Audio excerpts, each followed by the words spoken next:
ये सच बोल रहे हैं महाराज, मैं ही हूं इन सब के पीछे।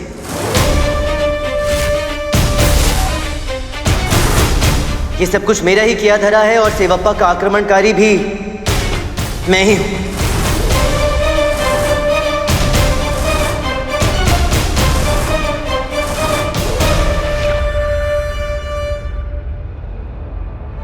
उस दिन जब सेवप्पा महोदय भेड़ियों के पीछे जंगल गए तो मैं जंगल का छोटा रास्ता अपनाकर इनके पीछे पीछे गया, इन पर हमला किया और इन्हें उसी अधमरी अवस्था में छोड़कर बहमनियों का शिकार होने के लिए वहां से चला आया महाराज।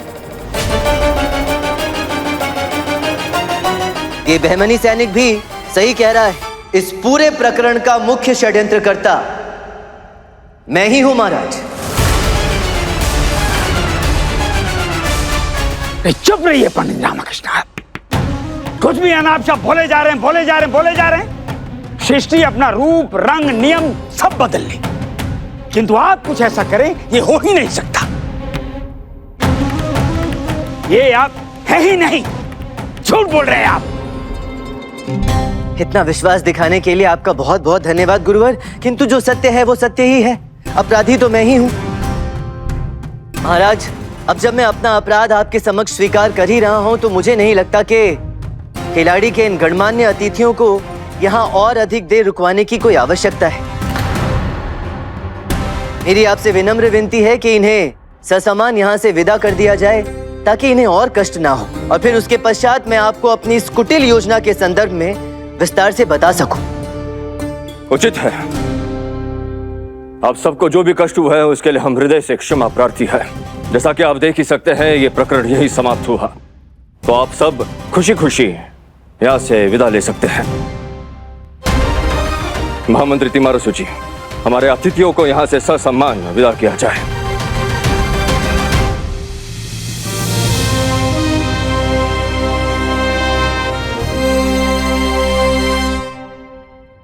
तो देवी कजरी, आपने कहा कि आपने मुझे सेवप्पा पर हमला करते हुए देखा। हाँ। महाराज, सेवप्पा महोदय का यह कहना था कि उनके शरीर के दाहिने हिस्से पर हमला किया गया था। उनके घाव, वो चिन्ह हम सब ने देखे, सही है? सही है, हमने स्वयं वो निशान और चिन्ह देखे हैं। गुरुवर? हाँ, देखे हमने भी देखे। ये बात आप यहाँ मेरे पास आकर भी तो कह सकते हैं ना? हाँ, उसमें क्या है, यहाँ आकर भी कह सकते हैं। हाँ, हमने देखे सेवप्पा के दाहिनी और घाव के निशान देखे। मेरी बात ध्यान से सुनिएगा गुरुवर, अब जो मैं करने वाला हूँ उसे कृपा करके व्यक्तिगत मत लीजिएगा। एक क्षण लगेगा और आपको जरा भी पीड़ा नहीं होगी। क्या करने वाले हैं? मैं आप पर ठीक उसी प्रकार प्रहार करने वाला हूँ जिस प्रकार सेवप्पा महोदय पर किया था। क्या? पूरे सम्मान से। अरे भाड़ में गया आपका सम्मान, नहीं चाहिए हमें आपका सम्मान। एक क्षण की बात है, आपको पता भी नहीं चलेगा, बिल्कुल प्रेम से आक्रमण करूंगा। अरे प्रेम से भी होता है क्या आक्रमण? धनी मनी, आ जाओ जरा। जी पंडित रामकृष्ण जी।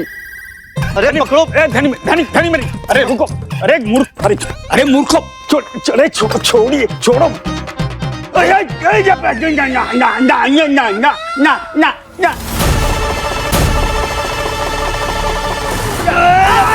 पंडित रामकृष्ण,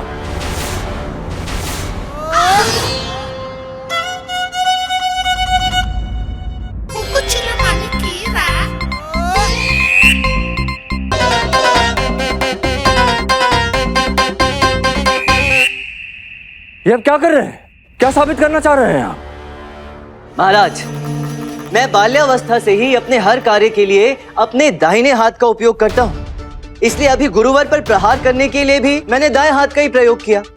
ये एक सामान्य सा मानवीय विज्ञान है महाराज, कि जो व्यक्ति अपने कार्य के लिए अपने जिस हाथ का प्रयोग करता है, जाहिर सी बात है कि वो किसी पर भी हमला करने के लिए भी अपने उसी हाथ का प्रयोग करेगा, ताकि हमला करने के लिए पर्याप्त बल का उपयोग करके वो उसे अधिक से अधिक क्षति पहुंचा सके।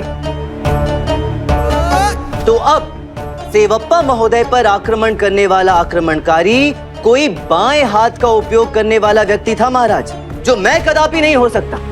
तो इसका तो एक ही अर्थ है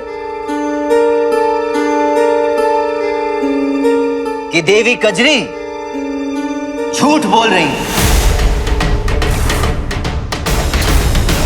अब यहाँ महाराज और दरबार को बताइए कि आप मुझे फंसाने का प्रयास क्यों कर रही हैं? बताइए, अन्यथा इस झूठ के लिए बहुत बुरा दंड मिलेगा आपको देवी कजरी।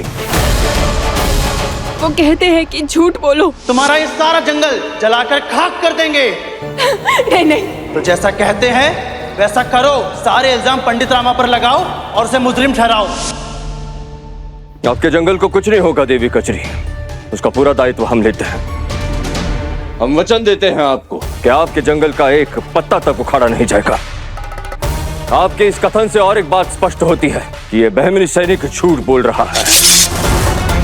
ये भी वही कह रहा है जो इसे सिखाया गया है। अब आप बताइए, किसने भेजा है आपको यहाँ? उत्तर दो। सलावत खान। सलावत खान। सलावत खान हमारे मालिक।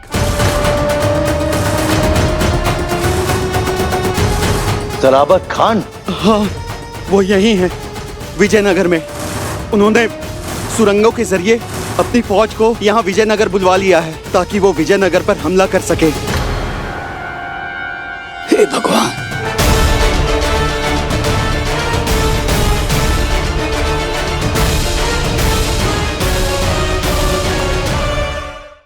बहुत जल्द हमारी फौजें सुरंगों के जरिए विजयनगर में दाखिल हो जाएंगी और विजयनगर बहमनी शमशीरों की नोकों पर होगा और पंडित रामा सलाखों के पीछे ताउम्र के लिए। तुम सही कह रहे हो मित्र।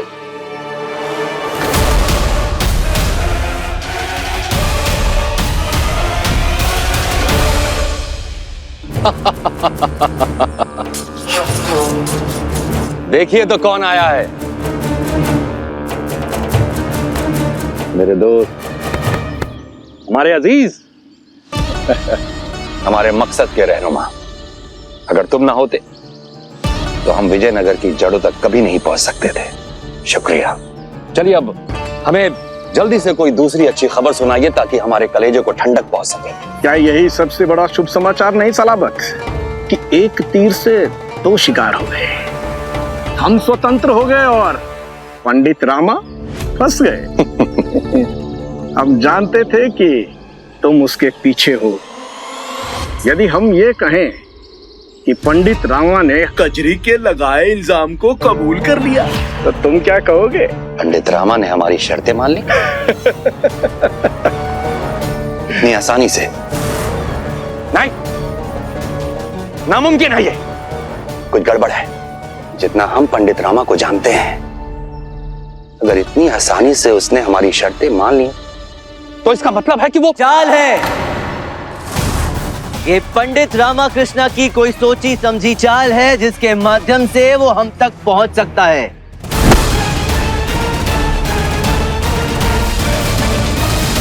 सही कहा ना? बिल्कुल ठीक, ऐसा ही है। देखो तुम्हारा ये सयाना कौवा कितनी सरलता से मेरी चाल में फंस गया। तुम तक पहुंचने के लिए मुझे केलाड़ी के सभी संदिग्धों को स्वतंत्र करना पड़ा। देखना जो था कि वो कौन है जो अपने आका को आकर ये शुभ समाचार सबसे पहले देता है। और अंततः श्रीमान धर्मसेना महोदय के कारण हमारी ये खोज समाप्त हुई। महाराज, गुलाम और आका दोनों साथ में ही हैं। अब तुम्हारे लिए अच्छा यही होगा कि बिना समय नष्ट किए ये बताओ कि नागौरा का भेड़ियों के साथ क्या संबंध है। ये हमारी सोची हुई चाल थी ताकि भेड़ियों के पकड़े जाने पर यह मामला और उलझ जाए। दरअसल ये हमारे पालतू बहमनी भेड़िए हैं। पद्मा के साथ क्या किया? पद्मा के साथ क्या किया? बोलो, वरना यहीं चीर के रख देंगे। रुकिए, लड़की जिंदा है। बाकी कैदियों के साथ रघु लकड़हारे से लेकर राधा तक सब हमारी कैद में है और सही सलामत है।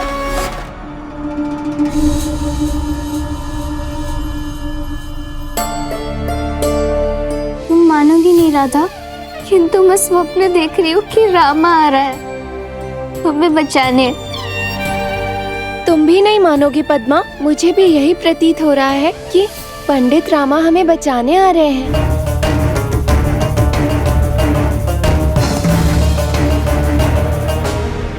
पद्मा,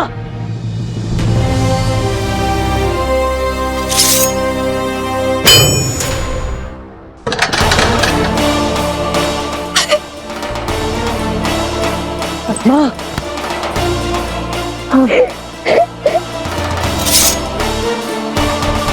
हे माँ, तेरा कोटि कोटि धन्यवाद।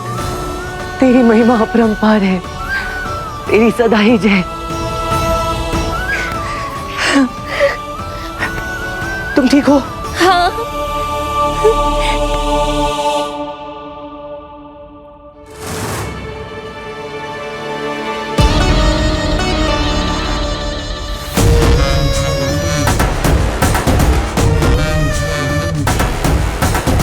अबे ओ कान खजूरे, कहा था ना मैंने, रामा आएगा।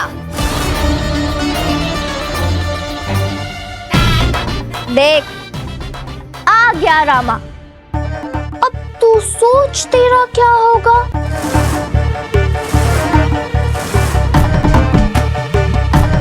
तू तो गया बच्चू।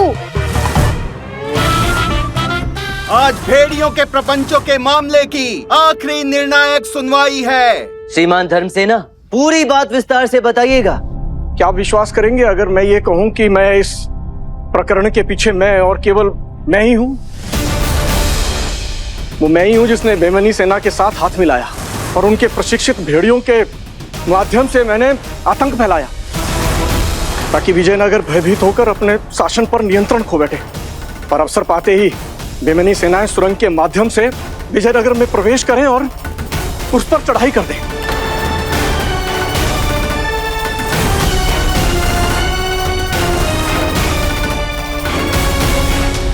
क्या आप मानेंगे अगर मैं कहूं कि मैंने ही राजा तिरुमलाई और शिवप्पा पर प्राणघातक हमला किया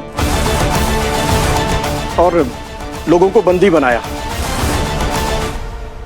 क्या मैं ही भेड़ियों को नियंत्रित कर रहा था? क्या मैंने ही अदोनी के उस मजबूत जाल को काटा और संदेह विपेक्षित राजकुमारी वसुधा को दे दिया? क्या इसके लिए मुझे दंड मिलना चाहिए? अगर मिलना चाहिए तो जो आपको दंड देना है वो दे सकते हैं। मिलेगा, दंड मिलेगा, अवश्य मिलेगा। और ऐसा दंड मिलेगा जिसे देखकर यमराज भी इस दंड को नरक में दंड सूची में सम्मिलित कर लेंगे। सही कहा गुरु, दंड अवश्य मिलेगा, इन्हें भी और इनके स्वामी को भी। हैं?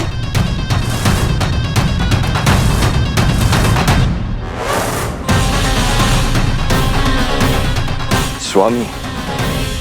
कौन स्वामी? क्या अर्थ हुआ इस बात का पंडित रामकृष्ण? महाराज, धर्मसेना महोदय वो आंतरिक विश्वासघाती अवश्य हैं जिनकी हमें खोज थी, किंतु ये वो मुख्य षड्यंत्रकर्ता नहीं है। आपके कहने का अर्थ है कि इस सब के पीछे कोई और भी है? महाराज, आपको जंगल के वो असाधारण आकार के बड़े पद चिन्ह स्मरण है जिनके विषय में मैंने आपको बताया था? महाराज, आकार में वो पद चिन्ह हम सभी के साधारण पद चिन्हों से काफी बड़ी थी। धर्मसेना महोदय के पैरों का आकार उन बड़े पद चिन्हों से बिल्कुल मेल नहीं खाता महाराज। और एक बड़ी बात, धर्मसेना महोदय भी मेरी ही भांति दाएं हाथ का उपयोग करते हैं, जबकि सेवप्पा का हमलावर बाएं हाथ वाला था। ये सारे तथ्य ये सिद्ध कर रहे हैं कि मुख्य षड्यंत्रकर्ता कोई और है। कौन है ये?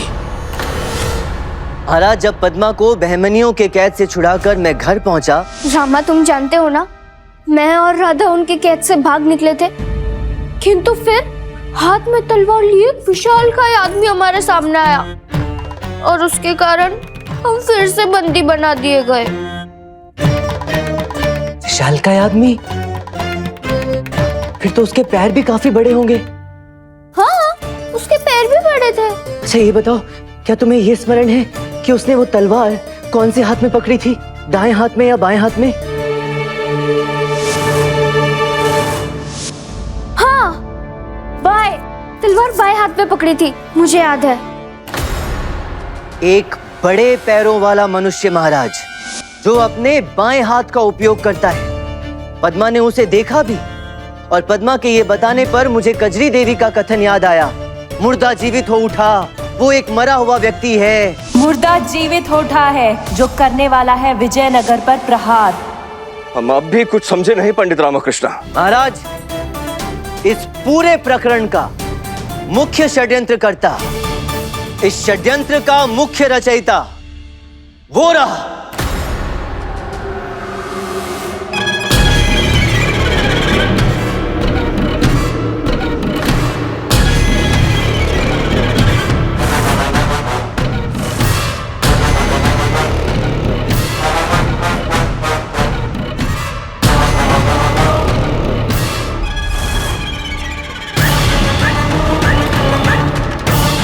मृत व्यक्ति महाराज, जो अब जी उठा, जैसा कि देवी कजरी हमें बता रही थी।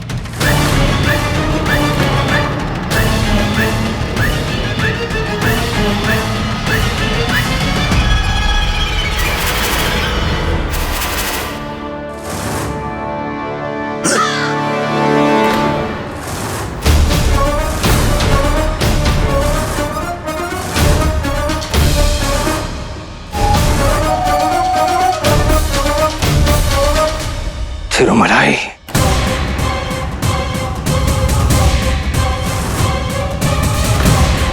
स्वर्गीय बड़े भाई थिरुमलाई अब जीवित हैं? मतलब भेड़ियों का शिकार होने वाली कहानी झूठी थी? जी मंत्रीवर, वो कहानी झूठी थी। अपने स्वयं की मृत्यु का वो झूठा प्रपंच इन्होंने ही रचा था। शराब की बात को और भी विश्वसनीय बनाने के लिए इनका ये कुटिल षड्यंत्र।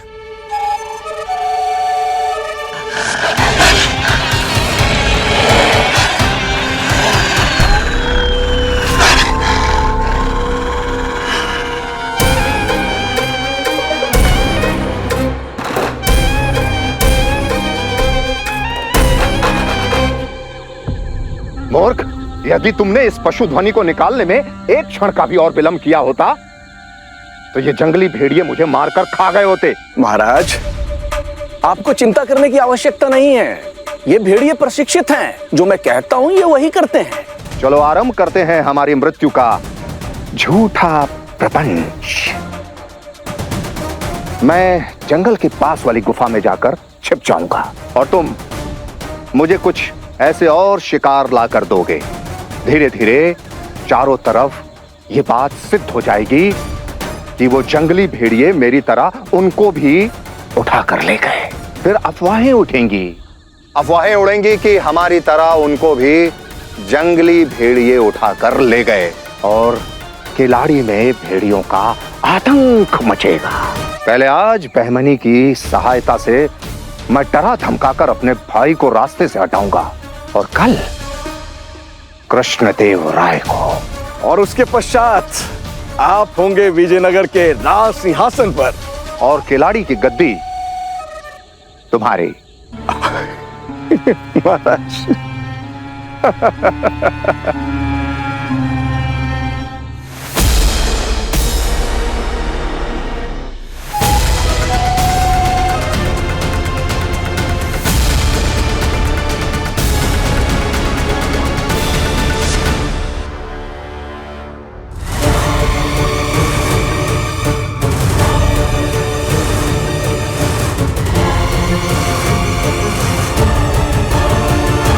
तो अभी आप स्वयं ही बताएंगे कि आपने ये सब क्यों और किस लिए किया राजा तिरुमलाई, या इसका खुलासा भी मैं ही करूं? हम पूछते हैं आखिर अपराध क्या था हमारा?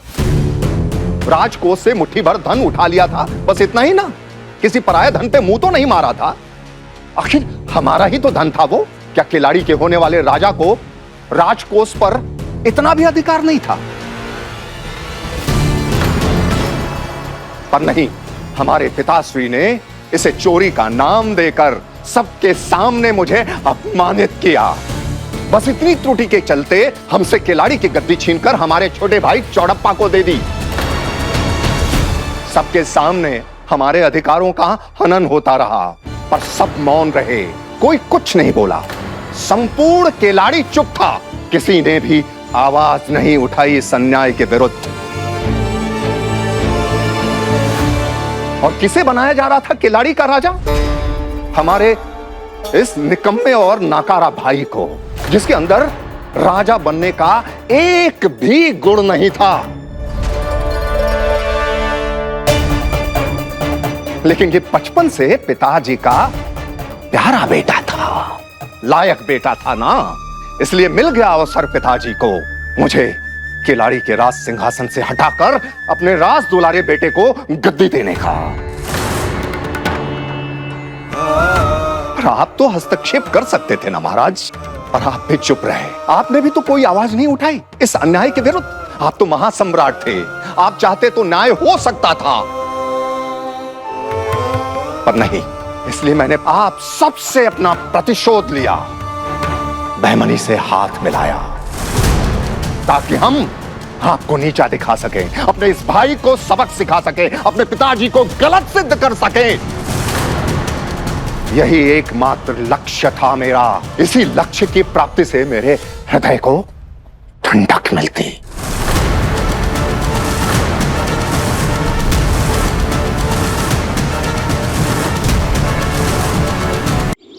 आप सबसे अपना प्रतिशोध लिया, बेईमानी से हाथ मिलाया, ताकि हम आपको नीचा दिखा सके, अपने इस भाई को सबक सिखा सके, अपने पिताजी को गलत सिद्ध कर सके।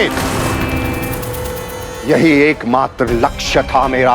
इसी लक्ष्य की प्राप्ति से मेरे हृदय को ठंडक मिलती। बहनियों के साथ हाथ मिलाकर अपने ही घर की नींव में सेंध लगाने वाले, इतना बड़ा व्यापक षड्यंत्र रचकर अपने ही देश का अनिष्ट सोचने वाले, तुझ जैसे दुष्ट हैवान को तो ईश्वर भी क्षमा नहीं करेगा।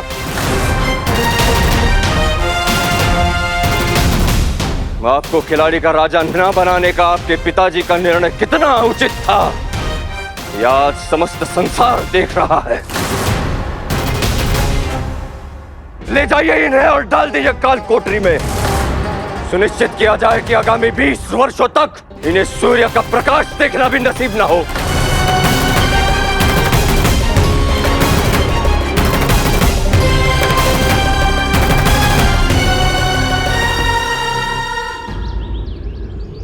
अद्भुत पंडित रामकृष्ण, अद्भुत। और कितनी प्रशंसा करें हम आपकी।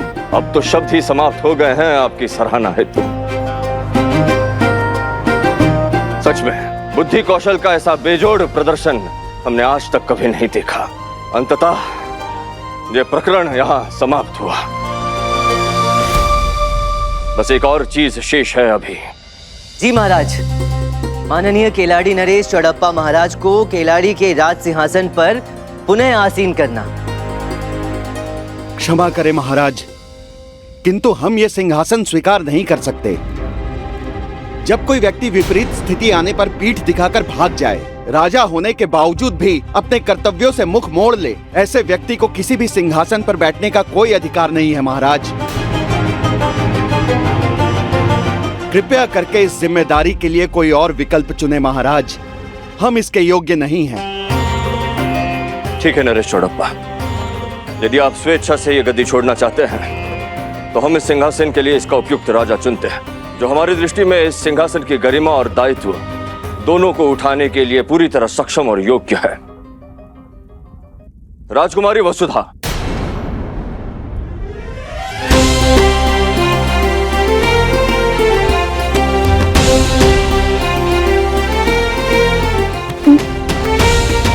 महाराज, मैं? जी राजकुमारी वसुधा, जंगल में भेड़ियों के सामने जिस बहादुरी और निडरता का प्रदर्शन आपने दिखाया वो सच में अद्भुत था। रक्त का कोई संबंध ना होते हुए भी हमने आपके अंदर इस परिवार के लिए निष्कपट समर्पण देखा। आप एक निडर, बुद्धिमान और संवेदनशील महिला है। आप में वो सारे गुण हैं जो एक योग्य शासक में होने चाहिए। यही सही अवसर है संसार को दिखाने का कि एक स्त्री वो सब कर सकती है जो एक पुरुष कर सकता है, बल्कि कई मामलों में तो उनसे बेहतर ही। हम श्री कृष्णदेव राय आपको किलाड़ी का अगला शासक घोषित करते हैं।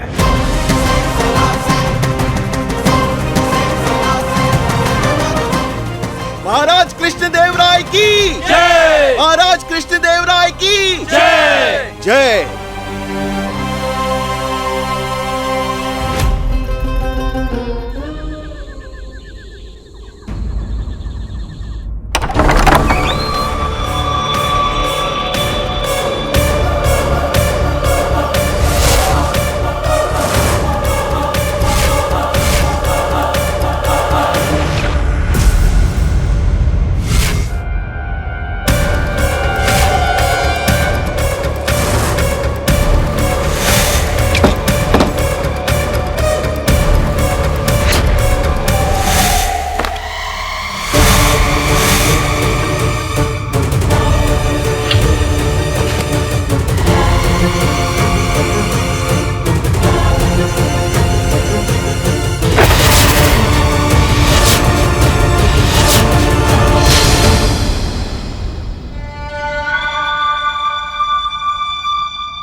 कौन है वहां? कौन है वहां?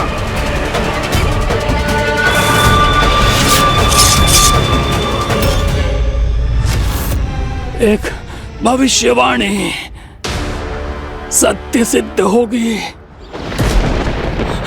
विनाश होगा, सब समाप्त हो जाएगा, कोई नहीं बचेगा।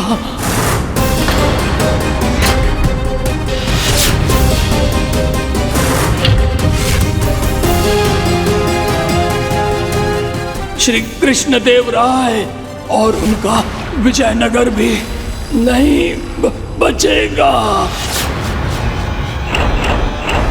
नहीं, ये सच नहीं, ये सच नहीं हो सकता। तुम सम्राट नहीं, अपराधी हो। ले जाओ इसे और डाल दो कारागृह में।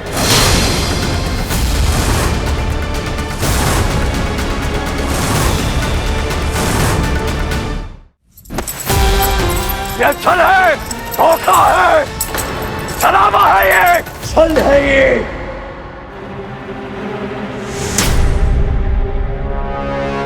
महाराज, महाराज, महाराज, क्या हुआ महाराज? महाराज, सब ठीक है ना? महाराज, आपने कोई बुरा स्वप्न देखा क्या? महाराज, ये तो स्वप्न था, देखिए ना, सब कुछ वैसा का वैसा ही है। शांत हो जाइए, बस चिंता मत कीजिए। ये लीजिए महाराज, जल लीजिए।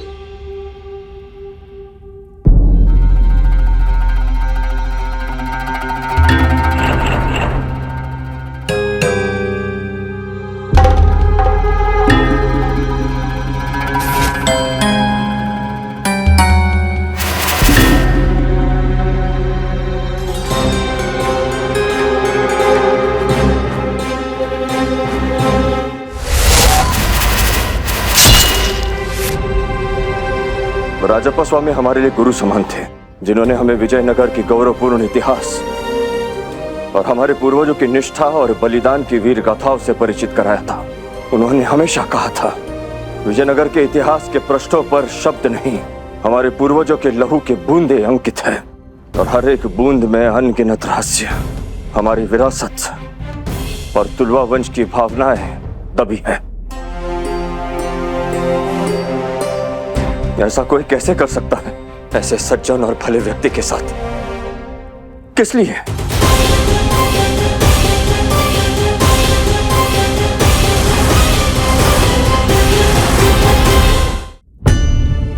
महाराज की जय हो। अभी अभी ये दुखद समाचार प्राप्त हुआ महाराज। आपको कुछ मिला क्या पंडित रामा? कोई सूत्र, सुराग, कोई प्रमाण हत्यारे तक पहुंचने का? ये कोई आम साधारण हत्या नहीं है सेना प्रमुख रंगनाथन महोदय। स्वर्गीय राजप्पा स्वामी यहाँ कुछ खोज रहे थे, कुछ ऐसा अत्यंत महत्वपूर्ण जो ये यहाँ से ले जाना चाहते थे, किंतु ऐसी कोई वस्तु इनके आसपास यहाँ दिखाई नहीं दे रही। संभवतः उसी वस्तु के कारण इनकी हत्या की गई हो। जहां तक मैं इन्हें जानता हूँ, ये रात्रि को जल्दी सो जाने वाले लोगों में से थे, किंतु ये आधी रात गए पुस्तकालय में क्या कर रहे थे? क्या कर रहे थे? उसी अत्यंत महत्वपूर्ण चीज की खोज जिसके लिए ये प्रातःकाल होने की प्रतीक्षा भी नहीं करना चाहते थे। वो कुछ ऐसा गुरुवर जो इन्हें उसी समय तत्काल तत्क्षण चाहिए था। महाराज की जय हो। ये पदपात्र प्रवेश द्वार के बाहर मिला था।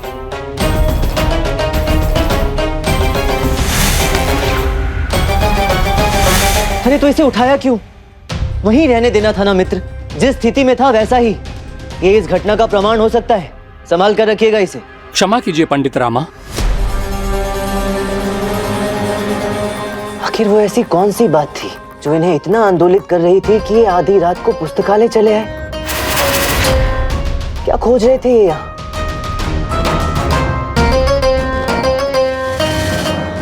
बायां हाथ छाती थामे हुए और दाहिना हाथ दूसरी दिशा की ओर संकेत करते हुए। क्या अंतिम सांसें लेते समय ये कुछ कहने का प्रयास कर रहे थे या कुछ दिखाने का?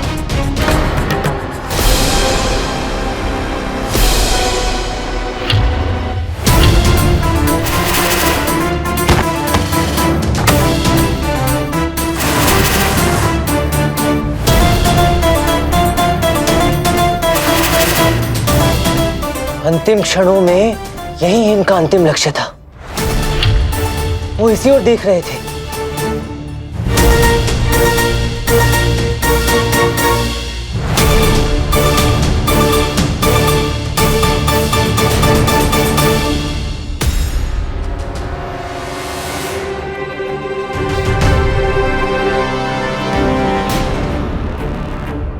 पंडित रामा,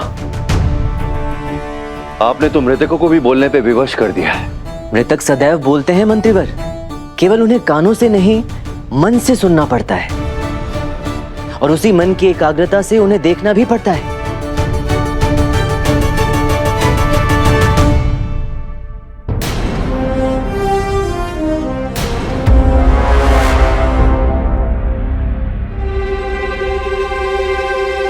नहीं मंत्रीवर,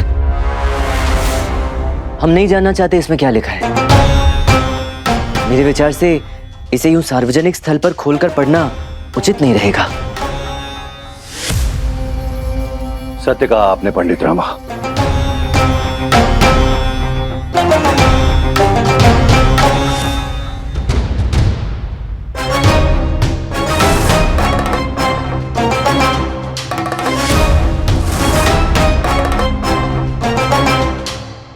सूर्य को जब छाया निगल जाएगी और तारे होंगे संरेखित होकर श्रापित, इतिहास और रक्त रेखा के भीतर सदियों से दबा, तब रहस्य उभरेगा, करेगा सबको शंकित। सत्य फूटेगा अतीत की कोख से, रहस्य घातक चित्कार मचा देगा। श्री कृष्णदेव राय और संपूर्ण विजयनगर को अपनी विभत्स आग में जला देगा।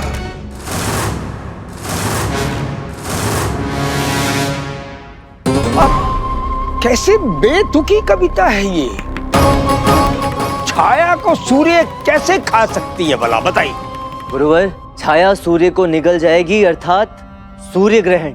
और सूर्य ग्रहण का योग इसी सप्ताह में पड़ रहा है।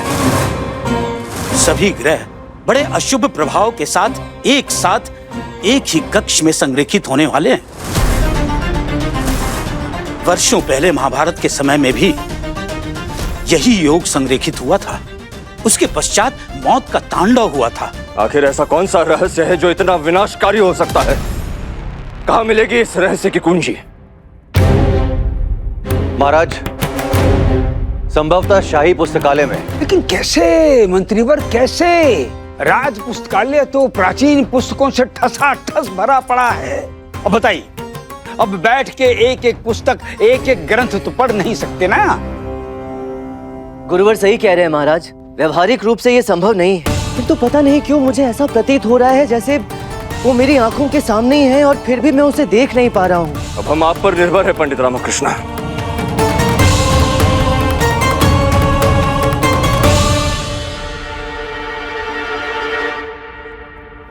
ये यहाँ और ऐसे ऐसे ही रहना, हिलना मत।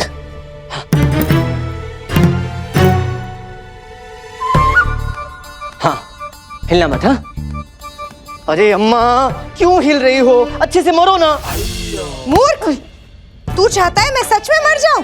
अरे नहीं नहीं, क्या बात कर रही हो? शुभ शुभ बोलो, क्यों ऐसा बोल रही हो? ईश्वर करे तुम्हें मेरी आयु भी लग जाए, किंतु मरने का अभिनय कर रही हो तो ठीक से करो, ऐसे कैसे बात बनेगी? मुझे मरने का अनुभव कहाँ है? मरने का अनुभव होता है भला किसी को? चलो लेटो।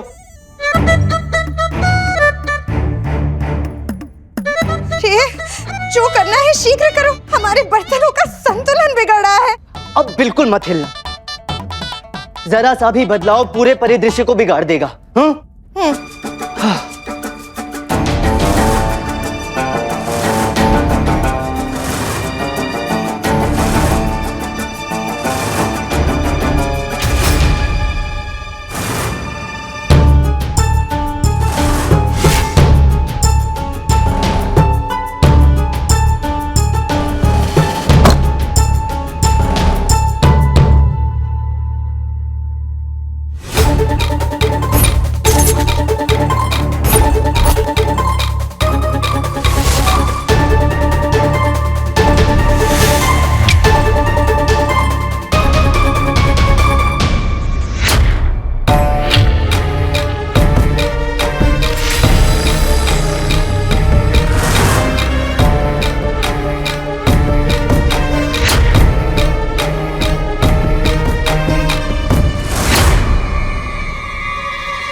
यहाँ कुछ है, कोई चीज, कुछ गड़बड़ है जो मुझे दिख नहीं रही।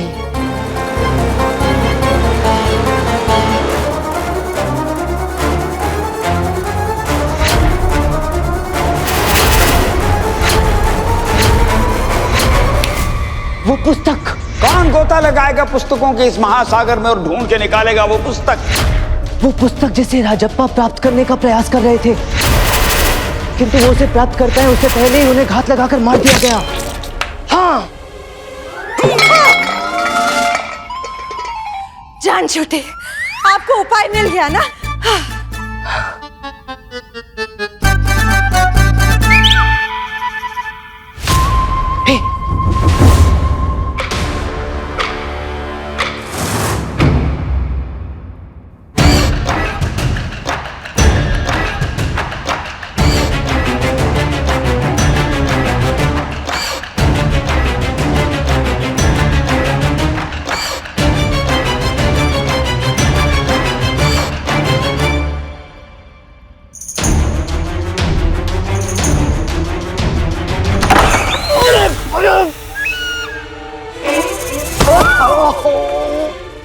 अरे यार,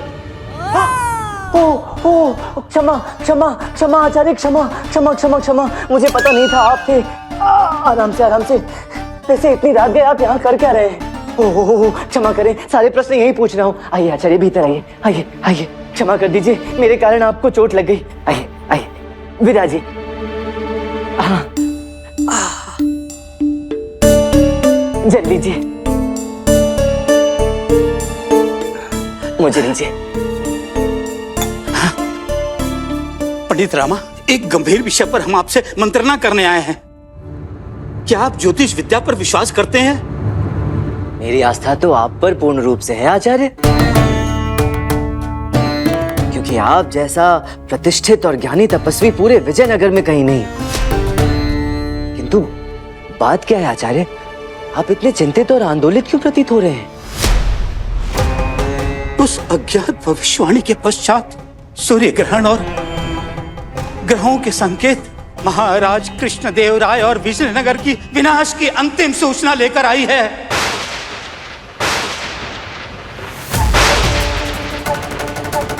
महाराज और विजयनगर एक ऐसे भयानक विपदा से टकराने वाले हैं, विशेषकर महाराज कृष्णदेव राय। विजयनगर के विनाश का सबसे काला अध्याय हम स्पष्ट रूप से देख रहे हैं और कुछ ही दिनों में हम महाराज कृष्णदेव राय को अपना राज सिंहासन त्यागते देख रहे हैं।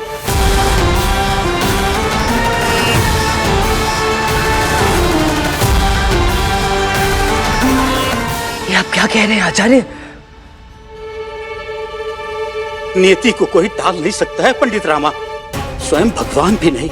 महाराज और विजयनगर दोनों का विनाश निश्चित है। ये सत्य मैं दरबार में कहने का साहस नहीं कर सका। इस स्थिति को अगर कोई टाल सकता है तो वो आप हो पंडित रामा।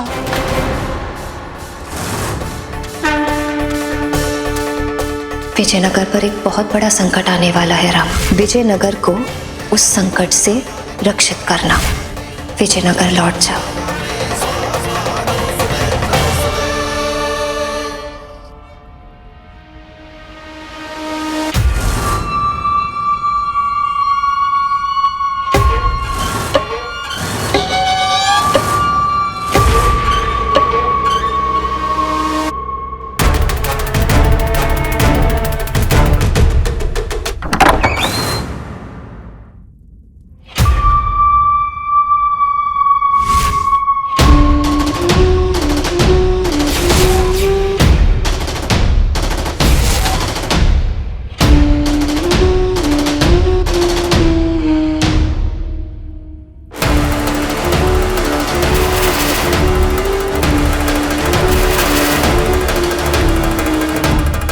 ये है वो पुस्तक जिसे राजप्पा खोज रहे थे, जो अंततः उन्हें मिल भी गई, इसलिए थोड़ी बाहर निकली रह गई।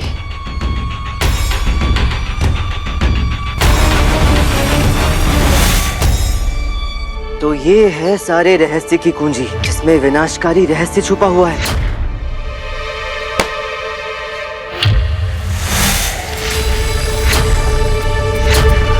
तो वो तुम हो जो वास्तव में इस पुस्तक के पीछे पड़ा है।